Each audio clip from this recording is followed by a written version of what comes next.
In the mid-80s, young Jobs, leaving Apple, took several important employees with him and founded a company called NeXT, which is generally considered a failure. Expensive products, wasteful spending, and Steve's terrible character quickly killed it, and the technologies and developments were soon forgotten. Steve made investors believe that he would revolutionize the industry, but instead, he bought expensive furniture and cars, spent crazy amounts on unnecessary equipment, and fed everyone empty promises. And a few years later, he sold NeXT to Apple itself for $400 million. How did he manage to make so much noise by producing just 3 computers? Why didn't investors suspect something was wrong when they saw that their main product was a luxurious glass office? And who actually profited from this company? Hey Internet, this is the story of NeXT, Steve Jobs' biggest scam. In '85, just a year after that scandalous Macintosh commercial, things went bad for Apple. Only the old Apple II was selling decently, which was inferior to the new IBM PCs in every way. The Lisa model was a bit more advanced, but still mediocre, and just got lost in the PC market. Well, the Macintosh managed to disappoint people within a year. The Apple II case, developed by Steve Wozniak back in the late 70s, could be unscrewed to tinker with the internals. But the Mac of '84 was screwed shut with non-standard bolts, for which finding screwdrivers was practically impossible. Because Jobs believed that people shouldn't stick their hands into his work of art, his frankly infuriating perfectionism and unhealthy desires made the computer simply inconvenient. Plus, the Macintosh glitched and often shut down due to overheating, because Steve thought that fans interfered with concentration at work, so they simply weren't there. IBM PCs were cheaper and easier to maintain. So, when the hype died down and they lost the war, Jobs thoroughly pissed everyone off. He was generally a difficult person, and at that time he was completely unbearable. The peak was a shitstorm with the board of directors and CEO John Sculley. Jobs thought these idiots didn't understand how to manage his company and decided to stage a coup in the board and seize power. When Sculley found out about this, he publicly humiliated Jobs in front of all the Apple big shots like a Boy Scout who wet his pants. Steve was already a thorn in everyone's side, but this was impossible to tolerate. They stripped Jobs of all authority, removed him from all projects, and he, feeling insulted, wouldn't tolerate such humiliation, and left his own company voluntarily in the fall of '85. Of course, Jobs didn't leave to sit on the couch. He already had a new project. Even before leaving, in that same '85, he attended a ceremonial reception in honor of French President François Mitterrand. There, Steve met Nobel Prize winner in chemistry, American biochemist Paul Berg from Stanford University. After the reception, Steve and Paul sat down in a cafe and got to talking. Paul shared a big problem of modern science. Not every university could afford an advanced laboratory for conducting scientific experiments. No matter how brilliant a student you were, the university simply couldn't give you the necessary conditions for research. Paul saw the solution in computers. They could help simulate the necessary conditions and help with calculations. IBM PCs, like the rest, weren't suitable for this. They simply couldn't handle the volumes of data that needed to be processed during research. Supercomputers were already being created in the world, huge mainframes with unreal power, but it was super expensive not only to buy such equipment, but also to maintain it, because it consumes so much electricity and water for cooling that Chinese miners respectfully tip their hats. Of course, utility companies are swimming in gold, but universities needed an intermediate option, more powerful than a regular PC, but cheaper and simpler than a supercomputer. Jobs realized this could be a gold mine. A breakthrough, powerful computer would have huge demand. Plus, universities would definitely be able to allocate money for it, and such equipment would easily sell, even at a very high price. Steve tried to implement the idea back at Apple, even planned a big Mac project, but didn't even get to the start of development when he was simply kicked out. Maybe the guys from McDonald's were also giving sideways glances, but that's not certain. Back then, creating something like this was super complex. You had to develop everything from scratch. There weren't as many Chinese electronics component factories in the world for engineers to just go to the market, grab the necessary parts, and build a good computer. So creating something powerful and breakthrough for the target audience, but also affordable, that was an impossible task. So Jobs, on the sly from Apple, founded NeXT in the summer of '85 and asked Sculley for permission to take several very low-level people who were going to leave anyway, and whose absence he wouldn't even notice. Of course, Jobs deceived him by talking about supposedly insignificant employees. He took first-class specialists holding key positions. Moreover, he said he was thinking about creating a new company, although at that point he had already created it. He called his second Apple simply NeXT. The logic was simple. NeXT means, well, next in English, and they would be creating the next generation of computers. Steve didn't immediately aim for a large international corporation. He still had the courage from how the Macintosh work went, a pirate team with a rebellious spirit on pure enthusiasm. He wanted to assemble a startup that he would lead entirely himself so they couldn't kick him out later, because Steve actually was never the CEO of Apple, and not without reason. He was too wild and short-sighted for business, and this came back to haunt him at NeXT. After leaving Apple, Jobs had $12 million in personal capital, most of which came from selling all his Apple shares except one. Apparently his heart wouldn't let him. With his money, he could have created a really cool startup, but Steve immediately blew $100,000 on a logo. He paid this to designer Paul Rand, who created logos for IBM, ABC, Esquire, and many others. Steve tried to bargain and expected that for such a price they would develop several options to choose from, but Paul firmly replied, "You have a problem? I solve it. If you don't like the terms, find someone else." In the end, Paul presented the logo in a 20-page book where the creation logic was described in detail. Why a 28-degree tilt? Why the name in 2 lines? Why each letter has a specific shade? Why the E in the name was the only lowercase letter? By the way, it was thanks to Paul that the name was written exactly like that, in caps with 1 lowercase e. There's a whole philosophy there. The book, if anything, is available online. You can read it. This level of sophistication makes most design agencies look like they're playing in the minor leagues compared to the Yankees. Steve accepted this logo immediately, possibly not only because he liked it. Rand also said he wouldn't return the money. By the way, the logo work took only 2 weeks, but it wouldn't be Steve if he silently agreed and acknowledged Rand's genius. They still had a dispute when Jobs asked him to design a business card. Of course, the dispute was over bullshit, the period in the name Stephen P. Jobs. Rand wanted to place it at a distance from the letter P that corresponds to print application. Jobs saw that the period should be right next to the letter's leg, which corresponds to digital printing. In the end, Steve convinced Paul and got what he wanted.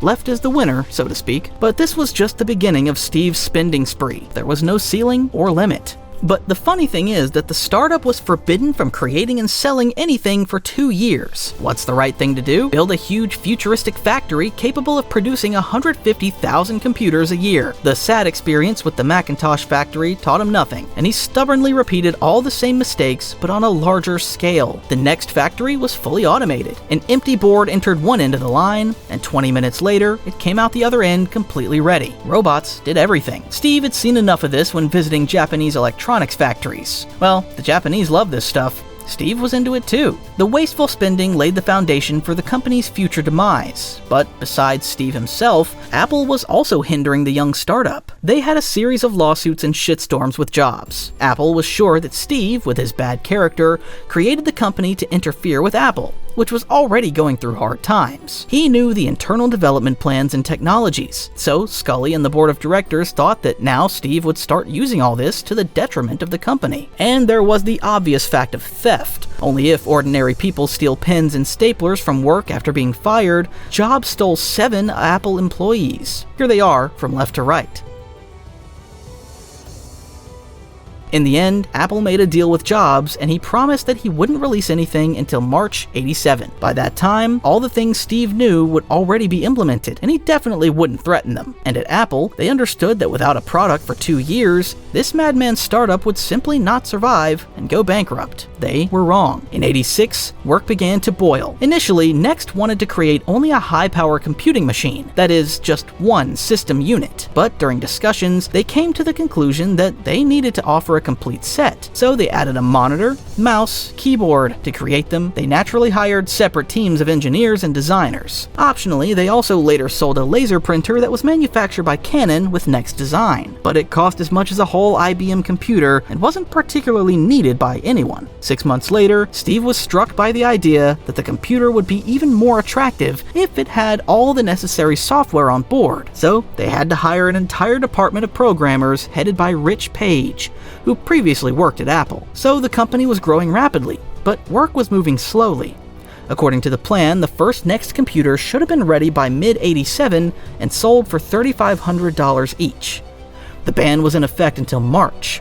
So ideally, soon after that, they could start sales and gain momentum. But the company wasn't managing to do shit. And not only because creating breakthrough technology from scratch is fundamentally difficult, Jobs was also helping with all his might, constantly driving everyone crazy with his whims. He and the team developed a case in the shape of a human head, but then turned to a famous designer from Europe who came up with the idea that the system unit should be in the shape of the company's logo. It should be a perfect cube with an edge of exactly 1 foot, and not made of plastic, but of magnesium alloy. Manufacturing such boxes back then was difficult, not just for robots, even by hand it was tough. But Jobs liked this option, and when Steve likes something, since Steve wanted the cubes to be smooth, each side was cast separately in special molds, costing $650,000 each. But when they joined them together, the joints formed small strips. Others would have ignored this, but it infuriated Jobs. And he, of course, bought grinding machines at $150,000 each to eliminate them. Then Steve insisted that in the next computer, everything should be soldered on one board. No, not for technical reasons, it's just aesthetic and elegant. Such an approach, soldering everything on one regular large board, was already used in budget PCs, but NeXT was creating the most powerful wonder weapon of its time. So, for engineers, this also became a difficult task, and with such troubles, the team tried to birth a computer, not with Steve's help, but despite him. At first, team meetings were collective and direct. Everyone just gathered and discussed, but Jobs got tired of this. He increasingly heard about problems he couldn't handle and stuck his 2 cents into everything. So he switched to communicating with the team through video messages. In them, he shared ideas, but the main message was one: do as I said. It's funny that this pocket dictator 2 years earlier mocked IBM, calling them Big Brother.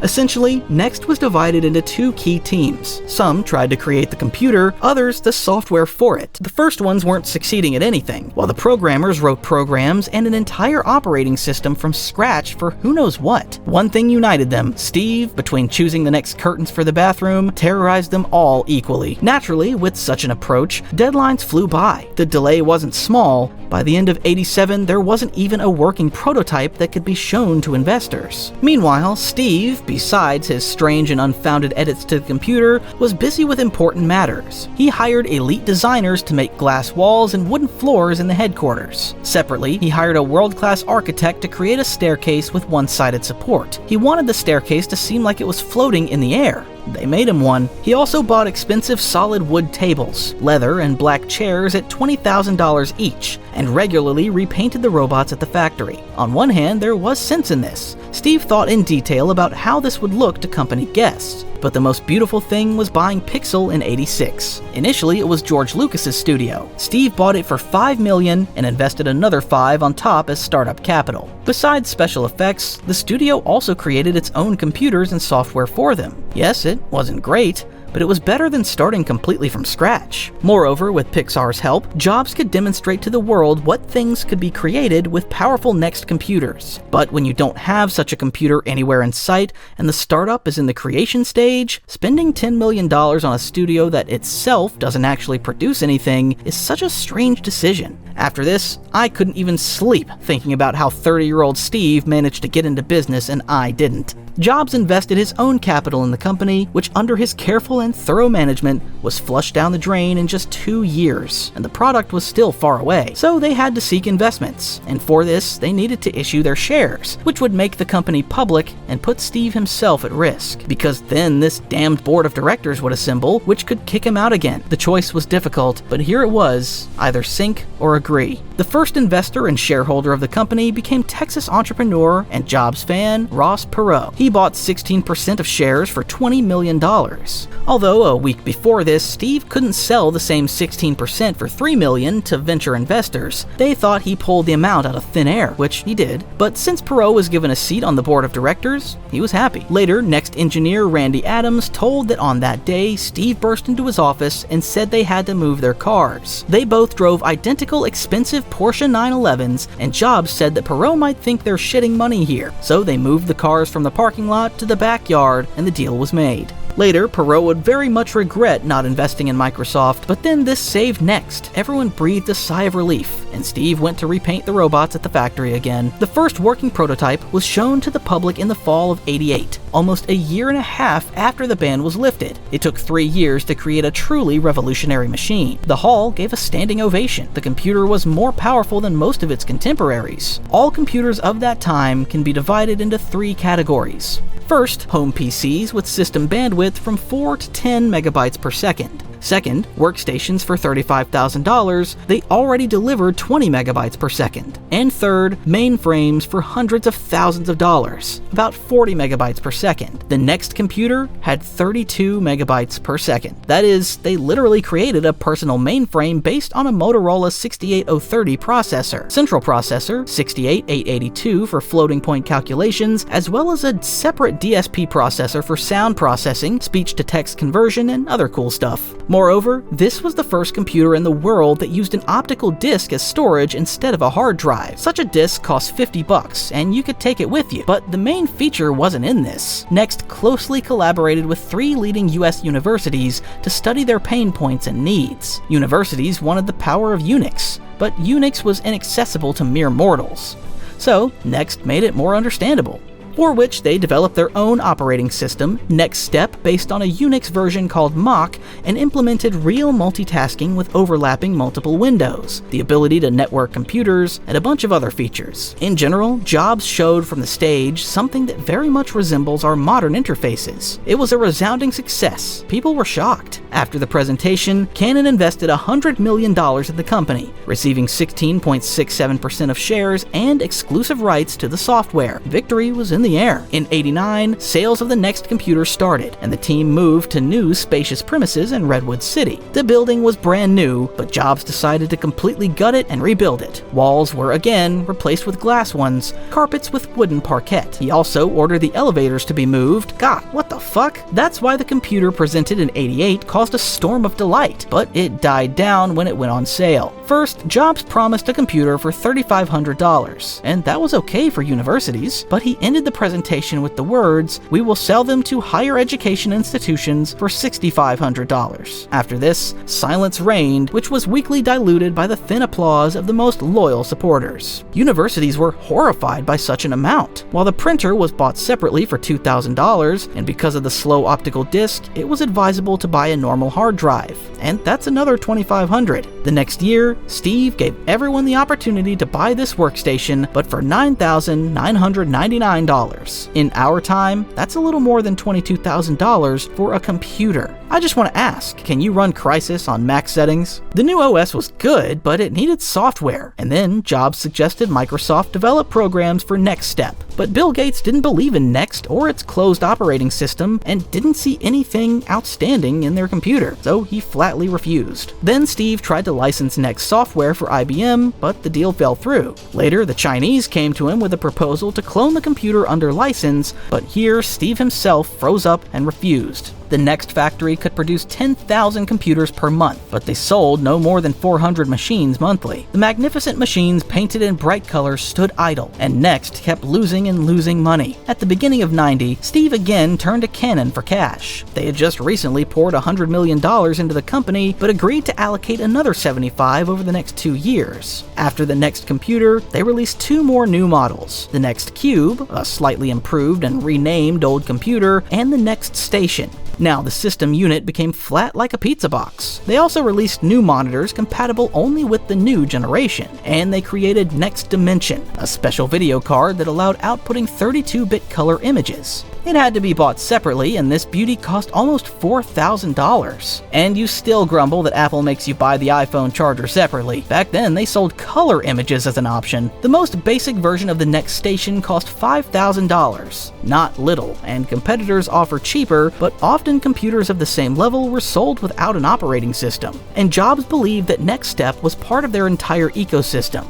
And even the most budget computers came with a pre-installed OS and a package of office programs. The same applied to hard drives. Many competitors' basic versions were sold without HDDs at all, aiming again to make them cheaper. Next always had a drive of at least 105 megabytes. Yes, slow. Yes, 70% of which was occupied by built-in software, but these are details. Actually, this was quite enough for organizational work because the system allowed connecting via network-to-file servers and using their memory. You could even move 2/3 of the entire OS to an external server and everything worked. In terms of hardware, these were really powerful machines. You could connect 4 monitors simultaneously to the cube and make them into a single workspace. Simply drag files with the mouse across the big square monitor. 1990. How's that for you? But it wasn't the specifications that made NeXT computers better than competitors. The company, even in the very first version of NeXTSTEP, managed to implement one technological breakthrough: object-oriented programming. The stuff underlying it is not an intuitive system at all, and only programmers can interact with it, but interface builder Jobs, about whom it's customary to say that he can't code, although this is a myth of course, created a user program with molecule visualization right on stage. This excited the students, and they feverishly asked their moms to take out loans to urgently get this miracle.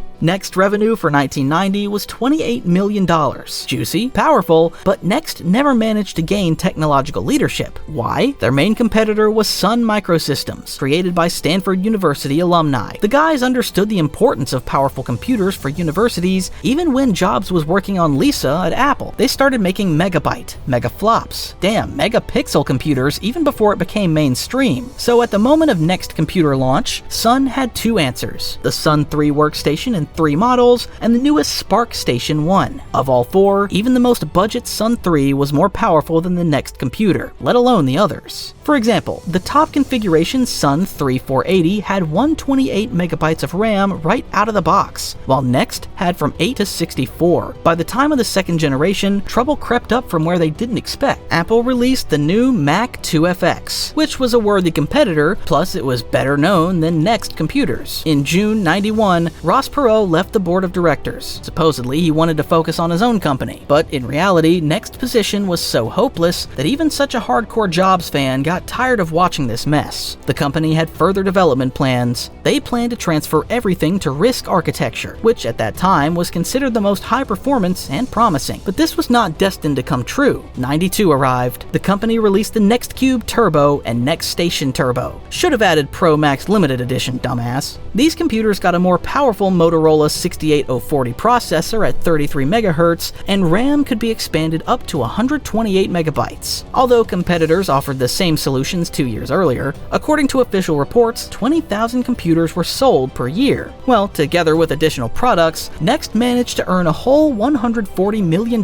in profit. But considering all the debts to investors and banks, this wasn't enough to become at least a stable company. To Canon alone, they already owed almost $200 million, but by the end of the year, Jobs asked for more new investments from Canon in the amount of $30 million. All the factors he had ignored from the very beginning came together in a single picture. NeXT didn't achieve the same fame and trust as the main competitors, couldn't break away from them and create breakthrough hardware. And because of Steve's excessive spending, the company still couldn't feel solid ground under its feet. It seemed there was nowhere to fall further. In 11 years of its life, the company sold only 50,000 computers. Apple sold the same amount in 6 days. This was negligibly small to become a breakthrough startup, because NeXT had crushing debt obligations. I already told you how Steve squandered money, but add to this that money also went to employee salaries. Top managers received $75,000 per year, everyone else $50,000 per year. Besides this, everyone received extended medical insurance and the opportunity to get instant help. That's $5,000 one time. At its peak, the staff numbered 530 employees, so you do the math. The bet on universities alone also didn't pay off. In the retail market, this hardware was too expensive. Jobs' connections didn't help either. The largest and richest people and companies who enthusiastically watched NeXT birth lost faith in it. Pixar, bought for $5 million, still hadn't released anything, and only caused persistent irritation. Imagine that your main company is inexorably sinking. You don't know how to save it, and people keep coming to you to approve scenes from a cartoon about living toys. The only thing in this whole story that was solid as my morning stool was the company's software. Therefore, in '92, the decision was made to stop their own production and go into software completely, and also license NeXTSTEP for other computers. A year later, the company was renamed NeXT Software. Of 530 employees, 230 were sent out into the cold, and they started selling property. Jobs' pride, the robotic factory, went under the hammer. The buyer, by the way, was Canon, who immediately sold the company's luxurious furniture at auction. Steve almost cried. Everyone who was with us when we were falling, hold on, we're sinking. But this gave results. By the end of '94, the company was in the black for the first time. Taking into account covering part of the debts to investors, net profit was $1 million. Steve understood that it would only get worse from here, so '95 arrived. Only now, Next began to sink not as rapidly as before. The Next Step operating system had acquired services and supported many programs. It was easy to write for it. But on the horizon, one nerd from Redmond loomed menacingly with his Windows 95. The Next closed computer production, competition with Sun Microsystems ended. So the company immediately partnered with them and developed OpenStep, an IDE for object-oriented programming. Such code is easier to read, easier to edit, simpler to work with collectively. Back then, this was just an emerging trend, and OpenStep was the best tool for this. In the same year, they introduced WebObjects, a toolkit for web application development. The price, however, killed any reasonableness. The package cost $50,000. This was too expensive for companies that were jumping into the internet purely on hype. In total, 275 companies bought this package, such as Disney, Chrysler, Nike, Dell, BBC, America Online, and suddenly Microsoft. Jobs regularly met with various big shots, held presentations, tried to promote his software wherever possible, but more often he got refusals. In his speech at Stanford University, Jobs called his firing from Apple and the next period the most important in his life. Somehow this doesn't match how their affairs were going, but that's exactly how it was. At the time of his firing from Apple, Steve was 30 years old. He was a complete, asshole with inflated self-esteem and lack of empathy. The firing humbled him. Faced with another problem, since Next wasn't a startup based almost on friendly relations, most employees weren't shy about arguing with him. This infuriated him, but at the same time, it reduced his tyranny. He even learned to agree that his point of view might be wrong. For now, of course, only in his head, not publicly. Plus, more than 10 years had passed since leaving Apple. Jobs simply matured. Add to this that in '91, he finally married Laureen Powell. She was an infinitely wise and calm woman who strongly contrasted with Steve. Husband and wife are one Satan, as they say, but Laureen didn't become a beast. On the contrary, Steve became more reasonable, far-sighted. Her wisdom and peacefulness defeated Jobs' demons. Although science still doesn't know how, even the most skilled relationship counselors would be taking notes. Well, by '95, Steve already had 2 children, not counting Lisa. If you count her, it turns out to be 3, because 2 + 1 = 3. But correct me in the comments if I'm wrong. Family and responsibility for their well-being is what divides a person's life into before and after. It was important for Steve to consistently earn good money to provide for everyone. Budget deficits due to his squandering, missed deadlines due to his perfectionism, strong specialists leaving the staff due to arguments and chaos. All this educated him. These were the fruits of Steve Jobs' leadership and no one else's. He needed to save Next, but at the same time, for the first time in his life, he didn't see how to do it. There were no ideas that could be implemented quickly enough to turn things around. Only one option remained. From the very beginning, Steve cherished the dream that Next would eventually crush Apple, and he would prove to the traders that without him, they were nobody. But Next didn't take off, and Apple was getting worse. Revenue fell from $5.3 billion in '91 to $8.6 billion in '93. In the same year, Scully went on indefinite leave, and Gil Amelio took his place. They didn't hit bottom simply because the bottom was disgusted at the thought of Apple touching it. Back in '94, acquiring Next was discussed, but then no agreement was reached. But in '95, Steve realized that combining Next technologies and programmers with Apple's hardware department would result in something grandiose. For him, this was a chance to return home. And he wouldn't just return as a winner, he would be asked to return by those who had previously shown him the door. And this was already a real chance not to be left with nothing, admitting to the whole honest world that he had failed. 2 in 1, the perfect ending for his sinking company. It was impossible to come up with something better. Gil Amelio, Apple's CEO, understood that the return of troublemaker Jobs could accelerate the company's path to the bottom. But by '96, it became obvious that even in such a case it wouldn't be bad. A wounded horse should either be treated or shot, and this should have been done a year ago. And Apple at that time had no outstanding signature products and no new ideas. Ever since Jobs left, they continued making Macintoshes, simply increasing performance. Not only did they not create anything new, they didn't even have any projects. Computer market share collapsed from 16 to 4%, 4 times. Apple didn't even have its own operating system. In May '96, they had to cancel Mac OS 8, aka Copland, due to complete worthlessness. And Windows 95 crushingly destroyed previous versions. Apple even considered collaborating with Microsoft to develop an OS based on Windows NT. That's how shitty everything was for them. Apple needed a new advanced operating system. NeXT was an excellent candidate, one of the best of its time. In reality, of course, they needed Steve Jobs. Although he was a troublemaker, he was the very locomotive that could move Apple's train from its place. Steve's grandiose scam reached its climax. He founded NeXT with $7 million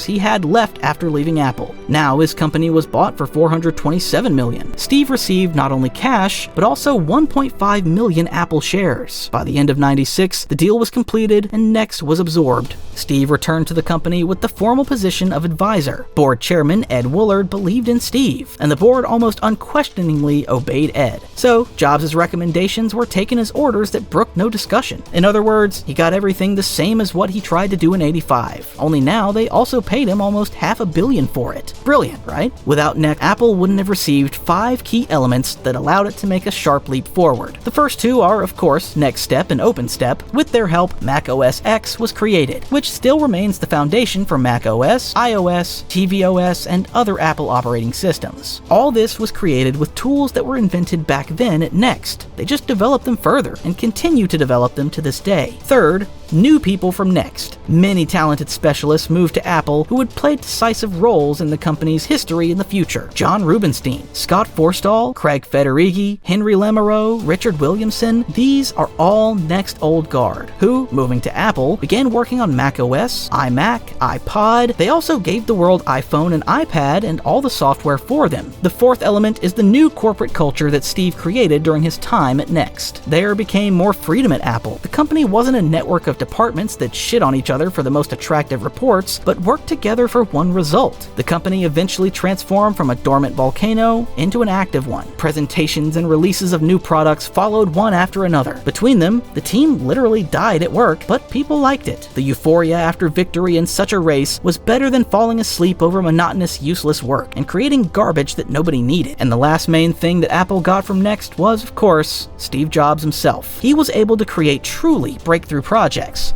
gather the most suitable people for them, perfect them, and sell them to the public. So they bought at any price and asked for more. And most importantly, NeXT legacy didn't die. It was able to give Apple such a kick in the ass that the company flew into a brighter future. Besides those who moved to Apple, NeXT also gave the world Pixar. In '95, they finally released their first animated film, Toy Story. The creation was long and difficult, but it was worth it. The studio gained worldwide fame, and its films became cult classics. Moreover, it was Pixar that developed the RenderMan engine for creating photorealistic images. It was used to create special effects in Titanic, The Matrix, The Lord of the Rings. NeXT computers didn't become mainstream, but they left a huge mark in history. Advanced things for their time were created on them. Today, the CERN Research Center works on the Large Hadron Collider, and in the late '80s, they were creating the internet based on the then existing NSFNet network. This idea was proposed by Tim Berners-Lee, the father of the internet, who worked on a NeXT station. On it, he wrote the HTML language, the HTTP hypertext transfer protocol, and developed URI, allowing internet resources to be identified through a universal identifier. And on NeXT, he also created the first browser in history, which was called